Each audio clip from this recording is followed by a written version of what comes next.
ప్రకాశం జిల్లా వాసులను భూ ప్రకంపనలు వణికిస్తున్నాయి. ముండ్లమూరు, తాళ్లూరు పరిసర ప్రాంతాల్లో 3 రోజుల వ్యవధిలోనే 6 సార్లు భూమి కంపించడంతో స్థానికులు తీవ్ర భయాందోళనకు గురవుతున్నారు. వరుస భూ ప్రకంపనలతో ఇప్పటికే మంత్రులు గొట్టిపాటి రవికుమార్, బాల వీరాంజనేయులు జిల్లా కలెక్టర్ను నివేదిక కోరారు. సహజంగా భూమి లోపల పొరల సర్దుబాటు సమయంలో స్వల్ప ప్రకంపనలు ఏర్పడుతుంటాయని, దానికి ఎవరూ భయపడవద్దని మంత్రులు ధైర్యం చెప్పారు.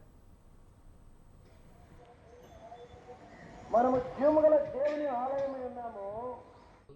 10:30 సమయంలో 2 సెకండ్ల పాటు భూ ప్రకంపన సంభవించింది. ఎటువంటి ప్రాణ నష్టం ఆశించి సంభవించలేదు. ప్రజలు భయాందోళన చెందాల్సిన అవసరం లేదు.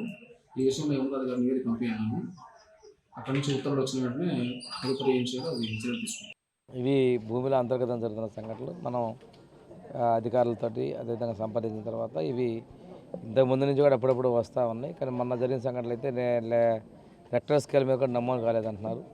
ఏది ఏమైనట్టుగా దీని మీద పరిశీలన చేపిస్తామని చెప్పేసి ఇక్కడ తెలియజేశారు. ప్రజలు ఆందోళన చెందాల్సిన ఆవశ్యకత లేదని చెప్పి తెలియజేస్తాను.